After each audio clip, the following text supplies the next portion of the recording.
Today is one of the most somber days of the year for Israelis. Hi, I'm Ron Cantor with Tikkun International and God TV, and today is Yom HaZikaron, or Memorial Day. No, there won't be barbecues and picnics, and there won't be volleyball games. Instead, Israelis will be glued to their TVs as they listen to the bereaved tell the stories of the heroic actions of their loved ones who paid the ultimate price for this country.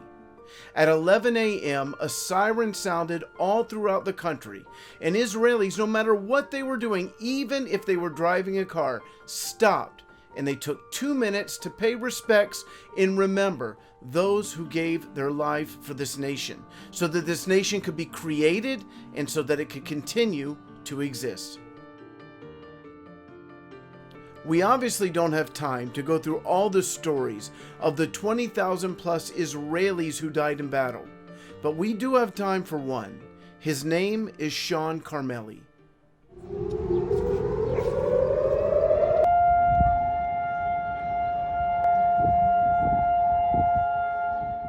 Shawn was what we call a chayal boded, or a lone soldier. That's a soldier without any family living in Israel. His parents lived in Texas, where he grew up, but Shawn immigrated to Israel as a teenager and went to high school with my daughter Danielle, where they became friends. Israel has about 5,000 lone soldiers, and 40% of them are in combat units like Shawn. Lone soldiers often have a strong sense of Zionism. They don't serve because they have to, they want to. Shawn moved to Israel 2 years prior to joining the army. Of course, he could have chosen to return to America to start at the University of Texas. That was one of his goals. But still, he chose to join the IDF, which is not an obvious thing for an American, for a typical American child. Ironically, both Danielle and Shawn were serving on the Gaza border during Operation Souk Eitan on the night he was killed. Danielle worked in intelligence and Shawn was in an elite battle unit. Shawn's team was the first to go into Sajaiya. I remember the last thing that I told him.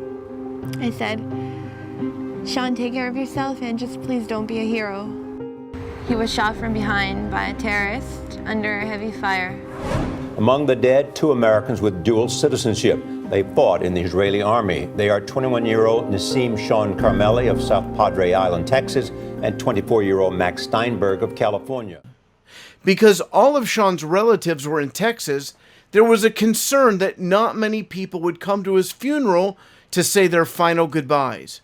He grew up loving Maccabi Haifa. He was always accustomed to that team because of my father, that was his childhood team. I don't understand how he could stay up all night, every single time there was a game, sleep for a couple hours, wake up at around 5, 6, and go to the army. When the team learned about Shawn, they asked people on Facebook to come to his funeral. What happened next was shocking. In Hebrew they wrote, "This is a huge request from us to you, our fans, and it's an opportunity for you to do a big mitzvah, or good deed in Hebrew." Shawn Carmely, that died last night, was a lone soldier, and we don't want his funeral to be empty. Come to his funeral Monday night to pay respects to a hero who died so that we could live. This is the least we can do for him and for our nation.